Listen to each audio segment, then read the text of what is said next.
복되게 하라, 원수를 만나거든 이라는 제목으로 하나님의 말씀을 전합니다. 인생을 살아가면서 가장 힘든 게 뭐라고 생각하십니까? 우리는 신앙생활을 하고 있는데 신앙생활을 하면서 가장 힘든 일이 어떤 일이십니까? 어떤 분들은 제가 목사가 되어서 상담하다 보면 경제적인 어려움 때문에 상담을 하는 경우도 있고요, 또 자식 문제 때문에 상담하는 경우도 있고요, 또 육체적인 고통과 질병으로 인해서 신방도 하고 상담을 하는 경우도 있습니다. 그런데 경제적인 문제, 육체적인 질병 같은 것은 우리가 원인도 알고 있기 때문에 그렇게 크게, 물론 아프고 힘들 때도 있지만 그것이 가장 큰 문제라고는 생각을 하지 않습니다. 아마도 가장 힘든 게 뭐냐 그러면 관계일 겁니다. 목회자 설문조사를 했는데 목회자들에게 있어서도 가장 힘든 게 뭐냐 물어봤더니 목사들도 대답하기를 설교 준비도 아니고 경제적인 문제도 아니고 관계의 문제라고 하는 대답이 제일 많았습니다. 우리 주변에 좋은 사람들을 만나면 도움을 받기도 하고 또 도움을 주려고 할 때 그 도움에 주려고 하는 마음 때문에 얼마나 감사한 마음이 있는지 모릅니다. 사랑해 주는 사람을 만날 때 우리는 행복합니다. 그러나 공연히 나를 미워하거나 별 이유가 없이 해를 입히려고 하는 사람들을 만나거나 경험하면 얼마나 괴로운지 모릅니다. 그래서 사람 때문에 괴로운 게 참 많이 힘든 것 같아요. 그런 원수를 만나거든, 제가 제목을 정할 때 해도 복되게 하라, 원수를 만나거든 제목을 정해놓고 제일 먼저 드는 생각은 원수 안 만났으면 좋겠어요. 우리 성도님들에게는 원수 같은 사람이 없었으면 좋겠어요. 또 우리 성도님들이 원수가 안 되었으면 좋겠어요. 아멘이시죠? 그런데요, 마음은 그런데 실상은 예수님도 집안에 원수가 있느니라, 집안에 원수가 있기도 해요. 직장에 나가서 괴롭힘을 당하기도 해요. 심지어는 교회 안에서 어려운 인간관계가 생겨요. 정말 없었으면 좋겠는데 목회하는 동안에 어렵게 하는 사람들을 안 만나고 우리 성도님들이 평안했으면 좋겠는데 어느 순간에는 자기들끼리 돈 관계하다가 문제가 생겨서 교회를 떠나는 성도들도 우리 불꽃교회에도 있었어요. 앞으로 없었으면 좋겠어요. 여러분, 그런 사람을 만난 적이 있습니까? 정말 없었으면 좋겠는데 그런 괴로움을 겪어보신 적이 있습니까? 그런 상황에서 어떻게 반응하십니까? 온 힘을 다해서 싸우십니까? 피하여 도망가십니까? 힘으로는 할 수 없으니까 마음으로만 미워하고 펑펑 울어버립니까? 아니면 두고 보자, 때가 있겠지, 복수의 칼날을 갈고 계시는 분은 없습니까? 복되게 하라, 원수를 만나거든. 사실은요, 우리가 다 사람이에요. 인지상정, 사람이기 때문에 갖는 마음의 정서들이 있어요. 나는 감정이 없는데요 하시는 분 계세요? 혹시 나는 감정이 없어요, 우리 마누라가, 아내가 이 사람은 완전히 무감각한 사람이야, 그런 분들 있어요? 그래도 감정은 있습니다. 사람은요, 감정 없는 사람 없어요. 목사님, 저는 감정 없을 것 같아요? 죄송합니다. 저도 감정이 있습니다. 싫은 건 싫고 좋은 건 좋습니다. 감정 다 있어요. 어렸을 때 그런 노래 있었어요. 만화 인조인간 로버트. 인조인간 로버트 마징가 제트는 감정이 없어요. 근데 사람은요, 감정 다 있어요. 싫으면 싫고요, 좋으면 좋아요. 사람이 갖는 감정이 있어요. 다윗은요, 감정이 있어요. 제가 다윗을 중심으로 복되게 하라 말씀을 사무엘상 중심으로 전하지만 다윗도 감정이 있어요.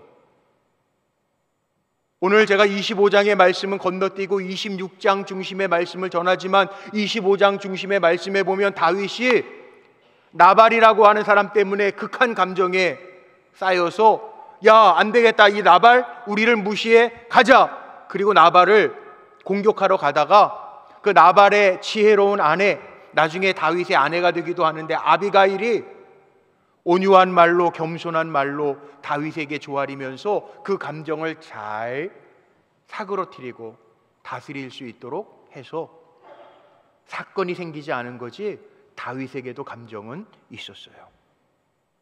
그런데 오늘 26장에 보면요, 자신을 어리석다라고 말한 사울과 다시 마주치게 되는 이야기가 26장 중심으로 나와요. 사울이 24장에서 다윗에게 용변을 볼 때, 죽일 수 있는 기회가 있을 때 옷자락만 베서 사울왕이 감동해서 야, 다윗아, 나는 너를 죽이려고 했는데 너는 나를 선대했구나, 그렇게 말했던 사울이 오늘 26장 말씀에 보면요, 다시 공격하러 가는 거예요. 잡으러 가는 거예요. 자, 이런 상황에서 다윗이 어떻게 해야 될까요? 우리는요, 하나님의 사람이라고 이야기하죠. 하나님의 사람이라고 하는 것은 세상 법칙만이 아닌 우리는 하나님의 법을 따라 사는 사람들이에요. 하나님의 사람이에요. 하늘 백성, 하나님의 백성이라고 하는 것은 물론 세상의 법도 지켜야 되겠지만 우리에게는 말씀의 법이 있어서 따라가는 사람이에요. 원수 안 만났으면 좋겠지만 우리는 원수를 대하는 법도요, 하나님의 말씀에 다 담겨져 있어요. 출애굽기에 보면 하나님께서 하나님의 사람을 구별하시고 나는 너의 하나님이 될 것이고 너희는 내 백성이 될 것인데 너희는 어떻게 살아야 되느냐, 원수를 만나도 원수를 대할 때도 다르게 대해야 되는데, 출애굽기 23장 4절 말씀에 보면 이렇게 말씀합니다. 하나님의 말씀입니다. 내가 만일 내 원수의 길 잃은 소나 양을 보거든 반드시 그 사람에게로 돌릴지며, 내가 만일 너를 미워하는 자의 나귀가 짐을 싣고 엎드려짐을 보거든 그것을 버려두지 말고 그것을 도와 그 짐을 부릴지니라. 원수의 것 잃어버리거나 원수의 것이 잘못되면 네가 힘을 써서 도와주라는 거예요. 이게 쉬운 일일까요? 저희 어릴 때 이 친구들이요, 나를 괴롭게 하거나 못되게 구는 친구들이 넘어지거나 엎어져가지고 어디 깨지고 다치면 우리 뭐라 그랬죠? 쌤통 도라무통 깡통 그랬잖아요. 그런데 그렇게 하지 말라는 거예요. 성경 말씀에 그렇게 하지 말라는 거예요. 만약에 너를 괴롭게 하던 미워하던 원수가 가지고 있던 소나 양이 길을 잃어버리면 찾아주라는 거예요. 만약 원수의 나귀가 짐을 싣고 가다 엎드려지면 그 짐을 잘 옮겨주라는 거예요. 수고하라는 거예요. 이게 쉬운 건가요? 어려운데 하나님은 그렇게 하라는 거예요. 예수님은요, 한술 더 뜨십니다. 예수님은 원수까지 사랑하라는 거예요. 원수까지. 이거 불가능한 일 아니에요. 너희는 사랑하기 위해서 태어난 사람이라는 거예요. 그래서 요한복음 13장 말씀에 보면 이런 말씀도 있어요. 세 계명, 주님이 주시는 세 계명이 있는데 서로 사랑해라. 내가 너희를 사랑한 것 같이 너희도 서로 사랑해라. 너희가 서로 사랑하면 이로써 모든 사람이 너희를 보면서 내 제자인 것을 알리라. 예수님의 말씀에.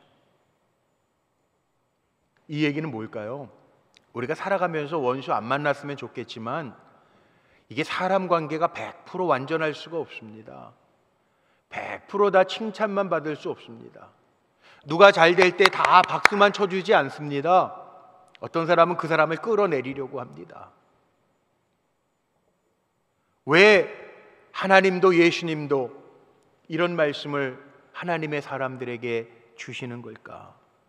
사실 인생을 바다에다가 많이 비유하는데, 바닷가 가보셨어요? 올여름에 바닷가 가보셨습니까? 바다에 가보면 적든 크든 계속 일렁이는 파도가 있습니다. 제가 작년에 제주도에서 안식오를 보낼 때에도 바닷가에 가서 한번 이렇게 1시간 멍 때린다고 그러죠. 앉아본 적이 있어요. 보니까 날씨 좋은 날도 그게 낮은 파도여서 그렇지 밀려오고요. 날씨가 바람이 많은 날은 밀려와요. 다른 나라의 바다들도 마찬가지더라고요. 지난 주간에 태국의 선교사님 부부 세미나가 있어서 제가 다녀왔어요. 낮 시간에 어디 좋은 바닷가가 있다고 그래서 우리 강사님, 목사님들하고 바닷가에 1시간 갔다 왔어요. 가만히 앉아서 보니까 그 바다도 좋은 바다, 파도가 없는 바다, 잔잔한 바다라고 그러는데, 색깔도 아름답다고 그러는데, 제가 가만히 정말 멍 때리면서 보니까 거기에도 파도가 계속 와요. 이 이야기는 뭡니까? 왜 인생을 바다에 비유합니까? 우리가 살아가는 삶 속에도 이 모양 저 모양의 인생의 원수들도 오고, 나를 미워하는 사람도 오고, 나를 사랑하는 사람도 오고 온다는 거예요. 목회하다 보니까 남편 때문에, 아니 평생 사랑하고 머리카락이, 우리 그런 표현 하잖아요. 요즘엔 그런 표현 잘 안 쓰지만, 검은 머리가 팥뿌리가 되도록 사랑하겠습니다. 그러는데 이게 웬일입니까? 사랑하는 부부관계에도 교회 다니는 집사님들도 상담할 때 보니까 남편이 왼수야, 원수도 아니야, 왼수야, 왼수. 내 뱃속으로 낳은 자녀도 왼수야. 아유, 저 왼수. 물론 애증의 표현도 있겠죠. 그런데 있다는 거예요. 교회 안에도 그렇게 친하던 분들이 돈 문제 때문에 왼수가 되는 경우도 있어요. 목사님, 저 사람 치리해야 돼요. 목사님, 저 사람 내쫓아야 돼요. 사기꾼이에요. 그런 사람도 있어요. 없을 것 같죠? 있어요. 어떻게 하실래요? 오늘 말씀 잘 보세요. 다윗에게요, 사울은 다윗에게서 은혜를 받아서 죽일 수 있는 기회에 24장에 나오잖아요. 대변 보러 굴 속에 들어와서 옷 다 벗고 무장해제했는데 다윗이 가서 푹 찌르면 죽는 거예요. 근데 안 죽여요. 옷자락만 조금 베요. 사울이 감동해서 나중에 다윗이 뒤에서 부를 때 울면서 통곡하면서, 미안해, 나는 너를 잡아 죽이려고 했는데 너는 나를 선대했구나, 그랬던 사울이에요. 그런데 오늘 26장에 보니까 또 나타나요. 3,000명을 데리고 나타나요. 다윗을 죽이려고 그래요. 그리고 울면서 내 아들아, 내가 잘못했다. 오늘 마지막 25절에 보니까 축복도 하잖아요. 그런데요, 이게 끝이지만 다윗의 마음속에서는 사울이 그렇게 대하니까 27장 1절부터 다윗은 사울의 손에 붙들릴까 봐 또 도망가요. 다윗은. 우리가 다윗의 모습을 통해서 오늘 배워야 될 것이 있어요. 오늘 이 26장에 나오는 이야기를 통해서 정말 다윗이 원수를 또 만나는데, 원수를 만날 때 어떻게 해야 되는가, 오늘 말씀을 통해서 복되게 하려면, 원수를 만나도 그 원수가 없어지는 경험을 하려면 어떻게 해야 되는가 깨달을 수 있는 말씀이 있는데, 제가 3가지로 간단하게 정리해 봤어요. 원수가 없었으면 좋겠지만 살다가 보면 있거든요. 그럴 때 어떻게 할까요? 첫 번째는 원수와 싸우지 말라는 거예요. 싸우지 마라. 여태까지 싸우는 인생이 되어서 더 원수가 점점 커지죠. 한 번 싸우면 더 커지고, 2번 싸우면 더 커지고. 그래서 원수가 점점 왼수가 되는.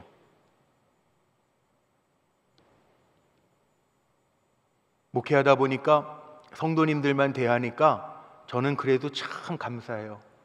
구원받은 성도님들 대하니까 문제가 없는 건 아니지만, 문제가 있어도 성도님들은요, 세상적으로 사는 사람들보다 훨씬 나아요. 근데 우리 성도님들 뵈면서 제가 그런 생각 들어요. 와, 동업하다가 돈 잃어버리는 사람도 있어요. 사람도 잃어버리는 사람도 있어요. 쉽지 않아요. 세상이 그래요. 좀 전에 얘기했지만 여러분 다 경험하셨잖아요. 동기들 가운데 승진하면 박수 쳐주는 동기들도 있겠지만 속으로는 시기 질투하는 사람들도 있단 말이에요. 그게 인생이란 말이에요. 사울이 또다시 다윗을 죽이려고 3,000명의 군사를 데리고 옵니다. 오늘 읽지는 않았지만 앞에 부분 2절 말씀에 보니까 이렇게 표현하고 있어요. 사울이 일어나 십광야에서 다윗을 찾으려고 이스라엘에서 택한 3,000명의 군사와 함께 십광야로 내려왔다는 거예요. 다윗이 볼 때 얼마나 어처구니가 없어요. 죽일 기회가 있음에도 살려줘서 미안하다, 너는 나를 선대하는데 내가 너를 그렇게 괴롭혔구나 그랬던 사울이 또 올라왔으니까 다윗에게는 이 사울은 철천지 원수죠. 그런데 다윗은 싸우지 않아요. 다윗 유형은 싸우지 않아요. 우리 지난 8월 16일 날이었나요? 토요일 날 우리 속장님들, 인도자님들 세미나 할 때 우리 강종희 목사님이 성경 인물 유형 테스트를 한번 했죠. 그래서 우리 속장님들 가운데 저한테 와서 목사님 저는 아브라함 형이에요, 저는 모세 형이에요, 저는 베드로 형이에요 막 그러시더라고요. 성경에 나오는 인물들이 있는데 사울왕과 같은 싸움닭이 있어요. 근데 다행히 우리 교회 싸움닭 사울형은 없더라고요. 참 감사한데 사람이 다 유형이 있어요. 사울왕은 다윗을 죽이려고 하는데 인생의 에너지를 다 소비해요. 사울이 왕인데 나라를 치리하는 이야기가 아니라 사무엘상 말씀 읽으면서 우리가 보는 게 사울왕은 다윗을 괴롭혀요. 이게 왕이 해야 할 일은 아닌 것 같은데 그러다 끝나요. 나는 다윗 유형인가, 나는 싸움닭 같은 사울 유형인가, 한번 오늘 말씀 생각하면서 비춰보세요. 성경을 묵상하다가 바리새인들과 예수님, 이 바리새인들은 예수님한테 싸우려고 대들잖아요. 조그마한 꼬투리라도 잡으려고 예수님의 말, 예수님의 행동 보면서 자기들이 가지고 있는 전통 관습에 비추어 봐서 대들고 싸우고 도전하잖아요. 그러나 예수님은 반대입니다. 바리새인들하고 싸우는 대신에 오히려 하나님의 말씀, 하나님의 법의 본질이 무엇인지를 계속해서 알려줍니다. 결국 예수님도 바리새인들로 인해서 십자가를 지시고 하나님의 사랑과 복음을 드러내시기 위하여 죽으시지만 그러나 그것도 하나님의 뜻 안에서 순종하시잖아요. 다윗은 사울왕하고 싸우지 않아요. 다윗이 싸우는 것은 하나님의 말씀의 법 가지고 싸워요. 어떻게 하는 것이 하나님을 기쁘시게 하는 건가? 하나님의 뜻을 따르는 것인가? 선한 싸움 싸우는 거죠. 우리 성도님들은 원수하고 싸우십니까? 아니면 내 안에서 역사하시는 성령의 법을 위해서 사도 바울이 고백하는 것처럼 내가 하나님을 기쁘시게 하랴, 사람을 기쁘게 하랴, 하나님의 뜻을 위해서 싸우십니까? 내 모습이 사울의 모습입니까? 다윗의 모습입니까? 여러분의 인생의 모습을 한번 생각해 보세요. 그런데요, 사울의 모습을 버리고 다윗의 모습, 양보하고 사람을 불쌍히 보는 모습을 가지면 하나님이 역사하시는 거예요. 죽이려고 하는 사울이지만 하나님이 다윗에게 보여주신 사울왕의 모습이 어떤 모습이에요? 초라한 모습이에요. 자기 앞에 한 치 앞도 내다보지 못하고 용변이 급하니까 다윗과 600명의 군사들이, 다윗의 사람들이 숨어있는 굴 속으로 들어와서 무장 해제하고 옷 다 벗고 용변 보는 초라한 한 인간의 모습이에요. 별거 없어요. 다윗에게 보여주신, 하나님께서 보여주신 사울의 모습은요, 초라한 모습뿐만 아니라 선대할 때 사울왕이 회개하잖아요. 회개하면서 다윗을 축복하잖아요. 내가 잘못했다. 너는 나를 선대했는데 내가 잘못했구나. 그게 인간이에요. 저와 여러분도 마찬가지. 마음에 분노가 있다고 다 싸우는 게 아니라 원수와 싸우지 않고 주님의 마음을 가지고 나아가면 하나님이 보여주시는 은혜가 임할 줄로 믿습니다. 원수를 만나거든 싸우지 마세요. 두 번째, 원수를 만나거든 뭐 하지 마라? 죽이지 마라. 그러니까 꼭 살인죄만 죄인 것 같죠? 아니에요. 성경은 뭐라고 이야기하냐면 마음에, 형제를 향한 마음에 미움을 품으면 그것도 살인죄래요. 우리가 칼로, 총으로 그래야만 살인입니까? 아닙니다. 마음에 품으면 그것도 살인죄라는 거예요. 보세요. 다윗이 어떻게 달랐는지 보세요. 기회는 있어요. 다윗이 사울 왕과 3,000명의 군사가 있는 진영으로 내려가는데 6절에 보니까 이렇게 나와 있어요. 다윗이 아비새에게 물어 이르되 누가 나로 더불어 진영에 내려가서 사울에게 이르겠느냐 하니 다윗을 따르던 군대 장관 아비새가 이르되 내가 함께 가겠나이다. 그런데 다윗과 아비새가 내려가니까 모두 3,000명이 잠들어 있어요. 이게 기적 아니에요? 7절 한번 볼까요? 이렇게 표현해요.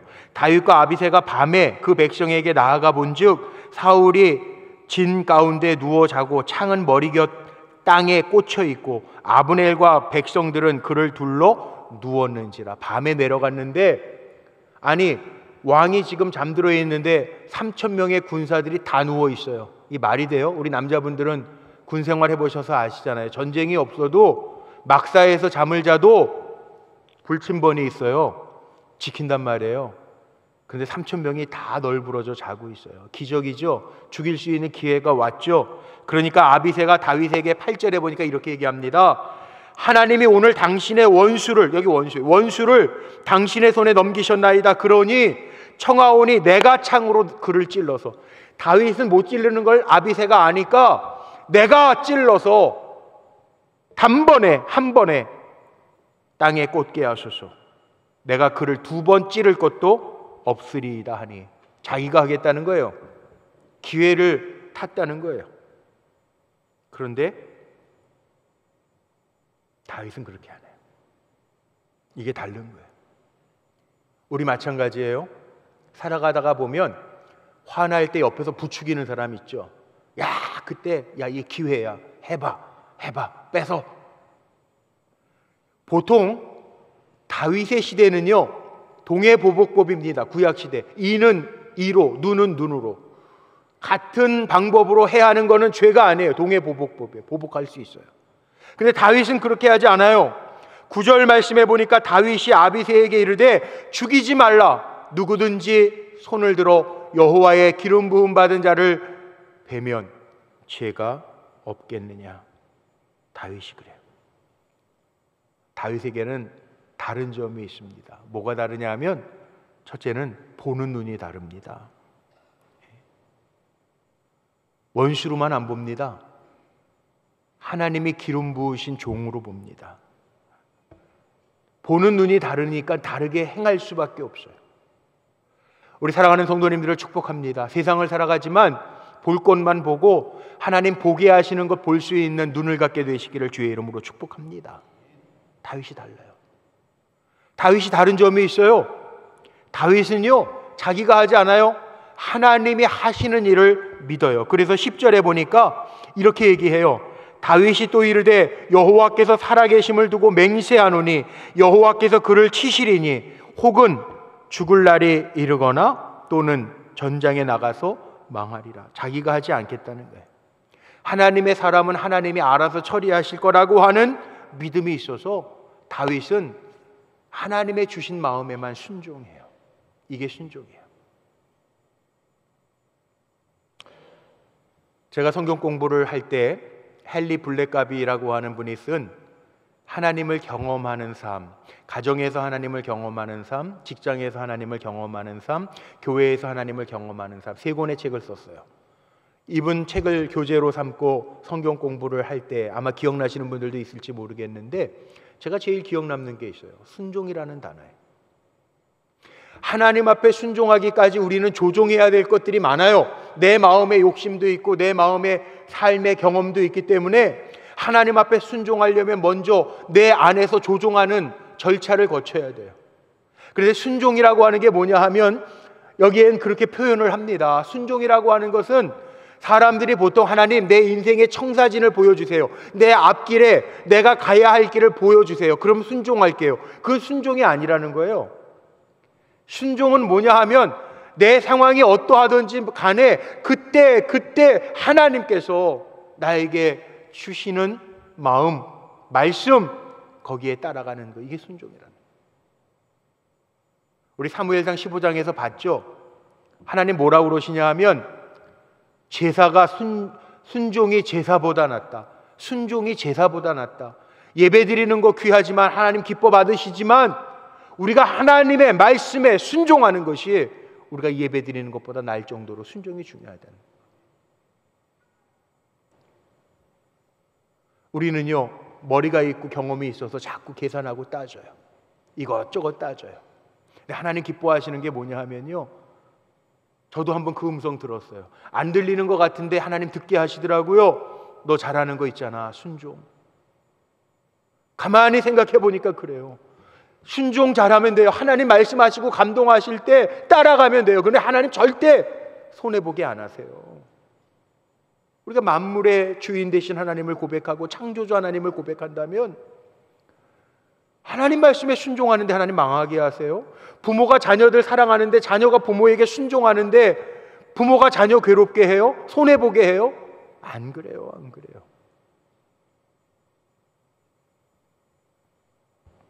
순종하라는. 다윗은요, 순종을 넘어서 하나님 앞에 순복한, 하나님이 원하시는 방향으로 가는 사람. 사울은 끊임없이 자기의 손으로 해결하려고 하지만 다윗은 다르잖아요. 하나님께서 기름 부으신 종이니까 저가 전장에서 망하든 죽든 그건 하나님의 손에 있다라고 고백하잖아요. 그러니까 여러분이 죽이지 마세요. 여러분이 말로 죽이고 마음으로 죽이지 마세요.